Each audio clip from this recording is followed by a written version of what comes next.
ओम शांति। आज 7 फरवरी 2024 आज की साकार मुरली के अनमोल मधुर महावाक्य है। बाबा कहते, मीठे मीठे बच्चे, आत्म अभिमान विश्व का मालिक बनाता है, देह अभिमान कंगाल बना देता है। इसलिए आत्म अभिमानी भव। प्रश्न है, कौन सा अभ्यास अशरीरी बनने में बहुत मदद करता है? उत्तर है, अपने को सदा एक्टर समझो। जैसे एक्टर पार्ट पूरा होते ही वस्त्र उतार देते हैं, ऐसे तुम बच्चों को भी यह अभ्यास करना है। कर्म पूरा होते ही पुराना वस्त्र शरीर छोड़ अशरीरी हो जाओ। आत्मा भाई भाई है, यह अभ्यास करते रहो। यही पावन बनने का सहज साधन है। शरीर को देखने से क्रिमिनल ख्यालात चलते हैं, इसलिए अशरीरी भव। ओम शांति। बाप बैठ बच्चों को समझाते हैं क्योंकि बहुत बेसमझ बन गए हैं। बाबा कहते, बच्चों को समझाते हैं क्योंकि बच्चे बहुत बेसमझ बन गए हैं। 5000 वर्ष पहले भी तुमको समझाया था और देवी कर्म भी सिखलाए थे। तुम देवी देवता धर्म में आए थे, फिर ड्रामा प्लान अनुसार पुनर्जन्म लेते लेते और कलाएं कमती होते होते यहाँ प्रैक्टिकली बिल्कुल ही नील कला हो गए हो, क्योंकि यह है ही तमो प्रधान रावण राज्य। बाबा कहते, यह रावण राज्य भी पहले सतो प्रधान था, फिर सतो रजो तमो बना है, अब तो बिल्कुल ही तमो प्रधान है। अब इसका अंत है। रावण राज्य को कहा जाता है आसुरी राज्य। रावण को जलाने का फैशन भारत में है। राम राज्य और रावण राज्य भी भारतवासी कहते हैं।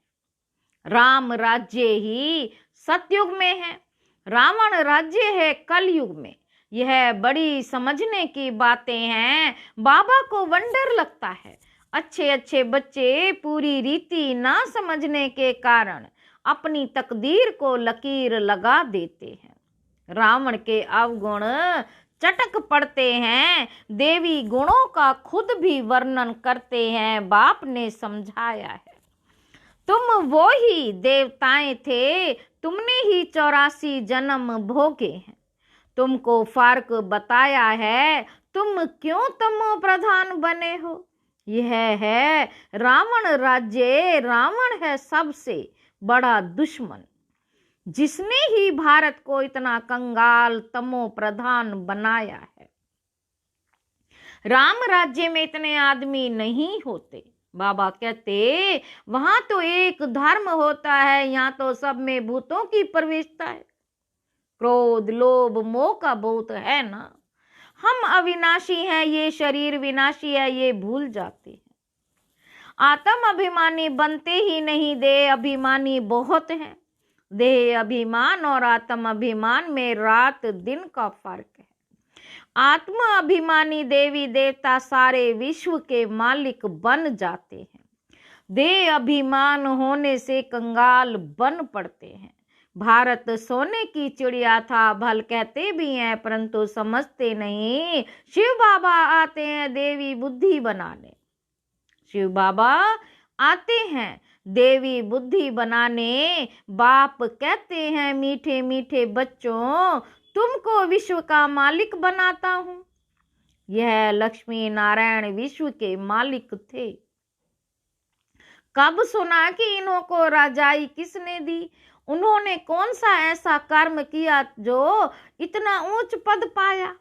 कर्मों की बात है ना। मनुष्य आसुरी कर्म करते हैं तो वह कर्म विकर्म बन जाता है। मनुष्य आसुरी कर्म करते हैं तो वह कर्म विकर्म बन जाता है। सतयुग में कर्म अकर्म होते हैं, वहां कर्मों का खाता नहीं होता। बाप समझाते हैं ना, समझने कारण बहुत विघ्न डालते हैं। कह देते हैं शिव शंकर एक है, अरे शिव निराकार अकेला दिखाते हैं, शंकर पार्वती दिखाते हैं, दोनों की एक्टिविटी बिल्कुल ही अलग। मिनिस्टर और प्रेसिडेंट को एक कैसे कहेंगे? दोनों का मर्तबा बिल्कुल अलग है, तो शिव शंकर को एक कैसे कह देते हैं? यह जानते हैं जिनको राम संप्रदाय में आना ही नहीं, वे समझेंगे भी नहीं। आसुरी संप्रदाय गालियां देंगे, विघन डालेंगे, क्योंकि उनमें 5 विकार है ना। देवताएं हैं संपूर्ण निर्विकारी, उन्हों का कितना ऊंच पद है। बाबा कहते देवताएं हैं संपूर्ण निर्विकारी, उन्हों का कितना ऊंच पद है। अब तुम समझते हो हम कितने विकारी थे, विकार से पैदा होते। सन्यासियों को भी विकार से पैदा होना है, फिर सन्यास कैद करते हैं। सतयुग में ये बातें होती नहीं। सन्यासी सतयुग को समझते भी नहीं, कह देते हैं सतयुग है ही। जैसे कहते हैं श्री कृष्ण हाजिरा हजूर, राधे भी हाजिरा हजूर है। अनेक मत मतांतर, अनेक धर्म है, आधा कल्प देवी मत चलती है जो अब तुमको मिल रही है। तुम ही ब्रह्मा मुख वंशावली, फिर विष्णु वंशी चंद्रवंशी बनते हो। बाबा कहते वह दोनों डिनास्टी और एक ब्राह्मण कुल होंगे, इनको डिनास्टी नहीं कहेंगे, इनकी राजाई होती नहीं। यह भी तुम ही समझते हो। बाबा कहते तुम्हारे में भी कोई कोई समझते हैं, कोई तो सुधरते ही नहीं। कोई ना कोई भूत है, लोभ का भूत, क्रोध का भूत है ना। सतयुग में कोई भूत नहीं, सतयुग में होते हैं देवताएं जो बहुत सुखी होते हैं। बाबा कहते भूत ही दुख देते हैं, काम का भूत आदि मध्य अंत दुख देता है, दुख देता है। इसमें बहुत मेहनत करनी है, मासी का घर नहीं। बाप कहते रहते भाई बहन समझो तो क्रिमिनल दृष्टि ना आए, क्रिमिनल दृष्टि ना जाए। हर बात में हिम्मत चाहिए। कोई कह देते शादी नहीं करोगे तो निकलो घर से बाहर, तो हिम्मत चाहिए। अपनी जांच की भी की जाती है। तुम बच्चे बहुत पद्मा पदम भाग्यशाली बन रहे हो। यह सब कुछ खत्म हो जाएगा, सब कुछ मिट्टी में मिल जाना है। कोई तो अच्छी हिम्मत रख चल पड़ते हैं, कोई तो हिम्मत रख फिर फेल हो जाते। बाप हर बात में समझाते रहते हैं, परंतु नहीं करते तो समझा जाता है पूरा योग नहीं है। भारत का प्राचीन राजयोग तो मशहूर है, इस योग से ही तुम विश्व के मालिक बनते हो। पढ़ाई है सोर्स ऑफ इनकम, पढ़ाई से ही नंबरवार तुम ऊंच पद पाते हो। भाई बहन के संबंध में भी बुद्धि चलाए मान होती है, इसलिए बाप इससे भी ऊंच ले जाते हैं कि अपने को आत्मा समझो, दूसरों को भी आत्मा, भाई भाई समझो। हम सब भाई भाई हैं तो दूसरी दृष्टि जाएगी नहीं। शरीर को देखने से क्रिमिनल ख्यालात आते हैं।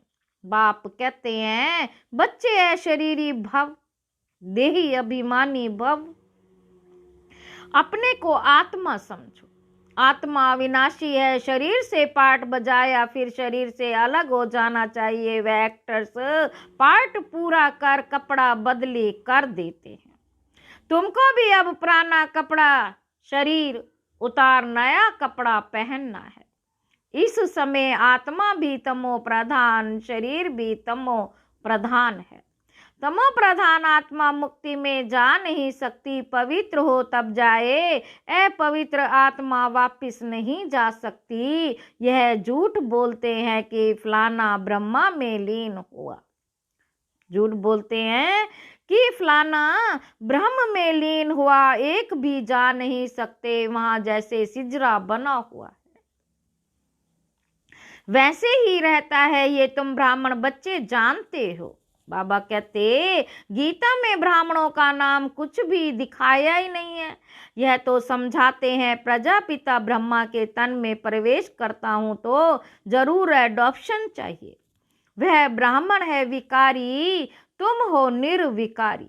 निर्विकारी बनने में बहुत स्तम सहन करने पड़ते हैं। ये नाम रूप देखने से बहुतों को विकल्प आते हैं, भाई बहन के संबंध में भी गिर पड़ते हैं।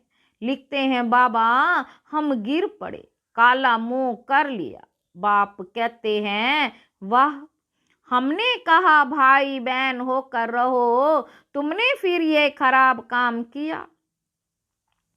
उसकी फिर बड़ी कड़ी सजा मिल जाती है। वैसे कोई किसी को खराब करते हैं तो उनको जेल में डाला जाता है। भारत कितना पवित्र था जो मैंने स्थापन किया, उनका नाम ही है शिवालय। यह ज्ञान भी कोई में नहीं है। बाकी शास्त्र आदि जो हैं वह सब भक्ति मार्ग में कर्म कांड है। सतयुग में सब सदगति में है, इसलिए वहाँ कोई पुरुषार्थ नहीं करते। यहाँ सब गति सदगति के लिए पुरुषार्थ करते हैं। क्योंकि दुर्गति में है, गंगा स्नान करने जाते हैं तो गंगा का पानी सदगति देगा क्या? वह पावन बनाएगा क्या? कुछ भी जानते नहीं। तुम्हारे में भी नंबरवार है, कोई तो खुद नहीं समझते तो दूसरों को क्या समझाएंगे? कोई तो खुद नहीं समझते तो दूसरों को क्या समझाएंगे? इसलिए बाबा भेजता नहीं। गाते रहते हैं बाबा आप आएंगे तो आपकी श्रीमत पर चलकर देवता बनेंगे।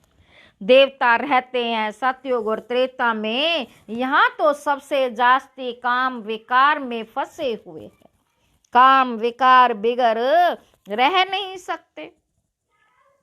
यह विकार जैसे माई बाप का वर्षा यहाँ तुमको मिलता है, राम का वर्षा पवित्रता का वर्षा मिलता है, वहाँ विकार की बात नहीं होती। बाबा कहते भक्त लोग कहते हैं श्री कृष्ण भगवान है, तुम उनको 84 जन्मों में देखते हो। अरे भगवान तो निराकार है, उनका नाम शिव है। बाप कितना अच्छी रीति समझाते हैं, तरस भी पड़ता है, रहम दिल है ना। यह कितना अच्छे समझदार बच्चे हैं। भवका भी अच्छा है जिसमें ज्ञान और योग की ताकत है, तो वह कशिश करते हैं। पढ़े लिखे को सत्कार अच्छा मिलता है। बाबा कहते पढ़े लिखे को सत्कार अच्छा मिलता है, अनपढ़े को सत्कार नहीं मिलता है, ये तो जानते हो। इस समय सब आसुरी संप्रदाय हैं, कुछ भी समझते नहीं। शिव और शंकर का अंतर तो बिल्कुल क्लियर है। वह मूल वतन में, वह सूक्ष्म वतन में सब एक जैसे कैसे होंगे? यह तो तमो प्रधान दुनिया है। रावण दुश्मन है आसुरी संप्रदाय का, जो आप समान बना देता है। अब बाप तुमको आप समान देवी संप्रदाय बनाते हैं, वहाँ रावण होता नहीं। आधा कल्प उनको जलाते हैं। राम राज्य होता है सतयुग में। गांधी जी राम राज्य चाहते थे, लेकिन वह राम राज्य कैसे स्थापन कर सकते? वह कोई आत्म अभिमानी बनने की शिक्षा नहीं देते थे। बाप ही संगम पर कहते हैं आत्म अभिमानी बनो, यह है उत्तम बनने का युग। बाप कितना प्यार से समझाते रहते हैं, घड़ी घड़ी कितना प्यार से बाप को याद करना चाहिए। बाबा आपकी तो कमाल है। हम कितने पत्थर बुद्धि थे, आप हमको कितना ऊंच बनाते हो। आपकी मत बिगर हम और किसी की मत पर नहीं चले। पिछाड़ी को सब कहेंगे बरोबर ब्रह्मा कुमार ब्रह्मा कुमारियां तो देवी मत पर चल रहे हैं। कितनी अच्छी अच्छी बातें सुनाते हैं, आदि मध्य अंत का परिचय देते हैं, करैक्टर सुधारते हैं। अच्छा मीठे मीठे सिकी लधे बच्चों प्रति माता पिता बाप दादा का याद प्यार और गुड मॉर्निंग। रूहानी बाप की रूहानी बच्चों को नमस्ते। हम रूहानी बच्चों की रूहानी बाप दादा को याद प्यार और नमस्ते। बाबा नमस्ते, शुक्रिया बाबा शुक्रिया। धारणा के लिए मुख्य सार पहला पॉइंट है, दृष्टि को शुद्ध पवित्र बनाने के लिए किसी के भी नाम रूप को ना देख, अशरीरी बनने का अभ्यास कर, स्वयं को आत्मा समझ, आत्मा भाई से बात करनी है। दूसरा पॉइंट, सर्व का सत्कार प्राप्त करने के लिए ज्ञान योग की ताकत धारण करनी है, देवी गुणों से संपन्न बनना है, करैक्टर सुधारने की सेवा करनी है। वरदान है, बीमारी कॉन्शियस के बजाय खुशी खुशी से हिसाब किताब चुकतो करने वाले सोल कॉन्शियस भाव। तन तो सबके प्राणे हैं ही, हर एक को कोई ना कोई छोटी बड़ी बीमारी है, लेकिन तन का प्रभाव अगर मन पर आ गया तो डबल बीमारी हो, बीमारी कॉन्शियस हो जाएंगे। इसलिए मन में कभी भी बीमारी का संकल्प नहीं आना चाहिए, तब कहेंगे सोल कॉन्शियस। बीमारी से कभी घबराओ नहीं, थोड़ा सा दवाई रूपी फ्रूट खाकर उसे विदाई दे दो, खुशी खुशी से हिसाब किताब चुकतू कर। स्लोगन है, हर गुण हर शक्ति का अनुभव करना, अर्थात अनुभवी मूर्त बनना। अच्छा, ओम शांति।